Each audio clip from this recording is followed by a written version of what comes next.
कुछ दिनों पहले एक स्ट्रैटेजी शेयर किया गया था फिनफ्लुएंसर से ऑप्शन सेलिंग का और उसमें उन्होंने दावा किया है कि कोई भी मंथ 2025 में लॉस नहीं हुआ है। मैंने उस स्ट्रैटेजी को 1 एंड हाफ ईयर्स तक बैक टेस्ट किया है, तो क्या सही में उसमें कोई लॉस नहीं हुआ है 2025 में? तो चलिए देखते हैं।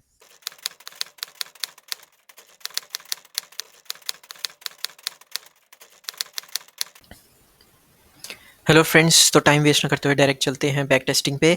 तो लेफ्ट हैंड साइड पे मैंने मैनुअली जो है रूल्स इसके लिखे हुए हैं, राइट हैंड साइड में उसका स्क्रीनशॉट लगाया हुआ है और नीचे मैंने एक्सप्लेनेशन भी लिखा हुआ है खुद के लिए कि मुझे अच्छे से पहले स्ट्रैटेजी समझ में आनी चाहिए, फिर ही मैं बैक टेस्ट करूँ। तो मैंने सब कुछ अच्छे से लिखा है, सब कुछ एक्सप्लेन भी किया हुआ है खुद के लिए कि कैसा क्या है।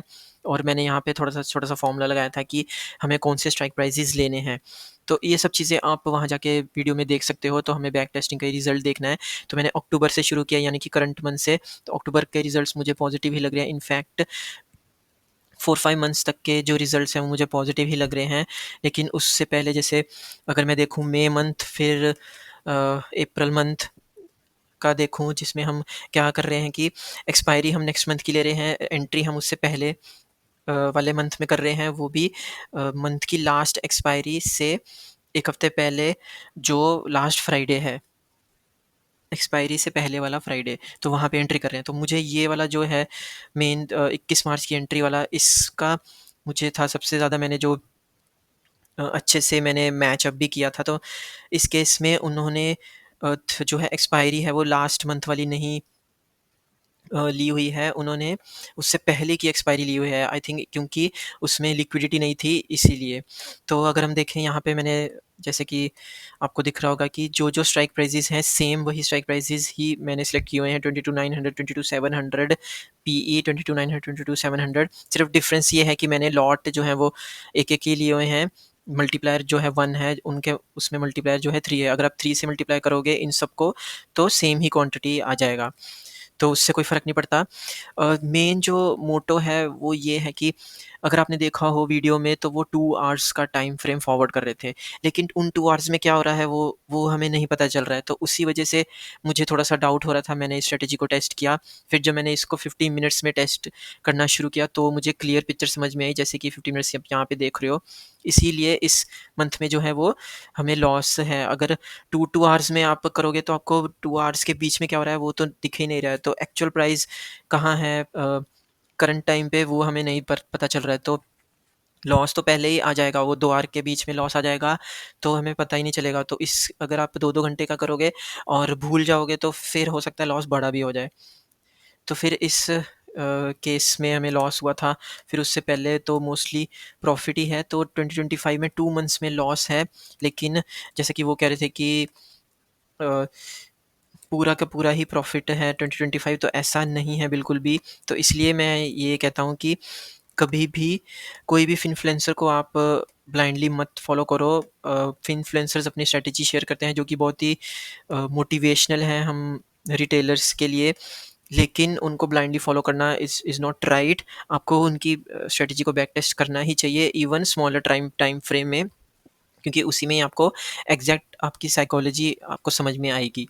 तो जब मैंने सोचा कि अब मैंने 2025 का किया ही है तो मैं 2024 का भी करता हूँ, क्योंकि उस वो पीरियड एक बुल रन वाला था जिसमें कि कंसोलिडेशन बहुत कम हुआ था और मार्केट ऑल टाइम हाई पे ही था।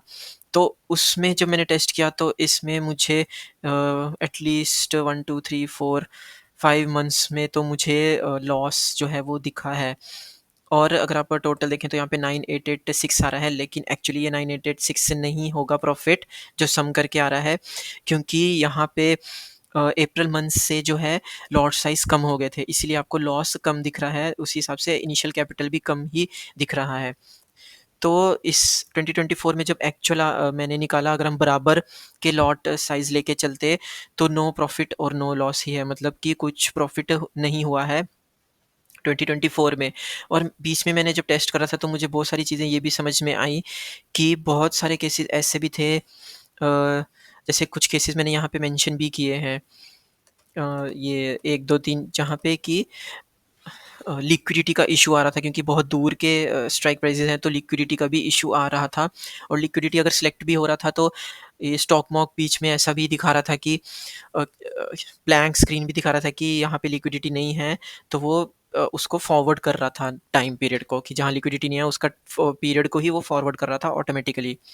तो बैक टेस्टिंग में ये चीज़ें भी जो है समझ में आई थी मुझे। तो एक चीज़ मुझे और वेरी इंपॉर्टेंट बतानी थी कि वो कह रहे थे कि इसमें 9 लैक्स का कैपिटल लगता है, बट एक्चुअली में ऐसा नहीं है।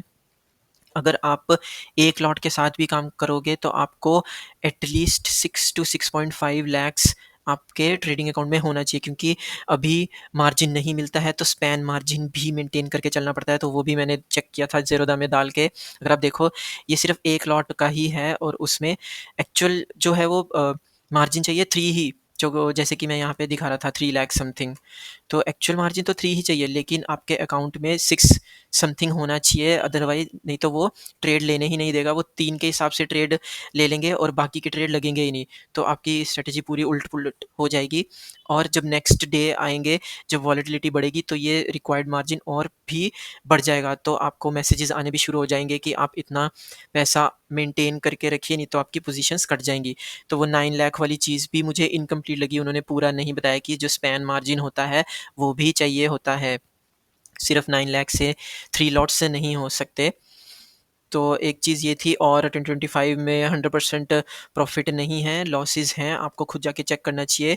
यही एक डिफ़रेंस होता है कि जब हम वीडियो देखते हैं तो हम बहुत ज़्यादा मोटिवेट हो जाते हैं कि हमें अब ये इस होली ग्रेल स्ट्रैटेजी मिल चुकी है, अब हमें इसको नेक्स्ट डे से ही अप्लाई करके रख देना चाहिए। तो इतना आसान नहीं है, अगर इतना आसान होता तो वो आपको ऊपर-ऊपर से चीज़ें बता तो दी उन्होंने, बहुत अच्छा है, मोटिवेशनल है, लेकिन इसको अंदर से क्या है, क्या ट्रायल एंड एरर उन्होंने किए हैं, जो वो बता रहे थे, वो आपको नहीं पता है। जो छोटी-छोटी चीज़ें हैं, वो नहीं पता है, क्योंकि छोटी-छोटी चीज़ों से ही प्रॉफ़िट एंड लॉस में जो मार्जिन है उसमें डिफ़रेंस आता है। तो इसीलिए मैंने सोचा कि मुझे ये वीडियो बनाना चाहिए, क्योंकि मैंने इसमें काफ़ी मेहनत किया है। मैंने इसमें बैक टेस्टिंग छोटे टाइम फ्रेम को हर 5-5, 10-10, 15-15 मिनट की कैंडल को चला-चला के मैंने बैक टेस्टिंग किया है टाइम फ्रेम को almost 1 and a half plus years से। तो जिसमें कि मुझे कम से कम 7-8 घंटे भी आराम से लग गए थे मुझे कल। तो अम, अभी लास्ट में तो मैं यही बोलूँगा कि मेबी ये स्ट्रैटेजी अच्छी है, लेकिन इसमें क्या चेंजेस होते हैं डीप लेवल में जाके, वो अभी आपको या मुझे नहीं पता है, और उसके लिए आपको और इसको स्टडी करना पड़ेगा, डीप में जाना पड़ेगा, और तभी आपको समझ में आएगा। जब आप कभी-कभी ऐसा भी होगा कि जब आप स्ट्राइक प्राइसेज़ आपने चूज़ कर ली हैं, वहाँ पे लिक्विडिटी नहीं है, तो ज़ेरोधा में भी आ जाएगा कि या इस स्ट्राइक प्राइस में लिक्विडिटी नहीं है, क्योंकि ज़ेरोधा एक डिस्काउंट ब्रोकर है, फुल सर्विस ब्रोकर नहीं है। तो उनकी भी कुछ लिमिटेशंस होती हैं कि वो सारे स्ट्राइक प्राइसेज़ नहीं फ़ॉलो करते, आई थिंक सो। तो गाइज़ यही था आज का मेरा वीडियो। काफ़ी टाइम के बाद वीडियो बना रहा हूँ और काफ़ी मेहनत किया है मैंने आप लोगों के लिए बैक टेस्टिंग करके। तो आई होप आपको अच्छा लगा होगा। तो प्लीज़ इसको हो सके तो जितना शेयर कर सकते हो आप कीजिए, ताकि बाकी लोगों को भी पता चले कि सिर्फ़ स्ट्रैटेजी मिलने से ही आपको उसको अप्लाई नहीं करना है। जब तक आप खुद ही नहीं करोगे, देखोगे, सुनोगे, बैक टेस्ट नहीं करोगे, तो आपको कॉन्फिडेंस नहीं आएगा। फिर जब लॉसेस होने शुरू होंगे, तब आपको ही गुस्सा आएगा। So guys, thank you very much and take care.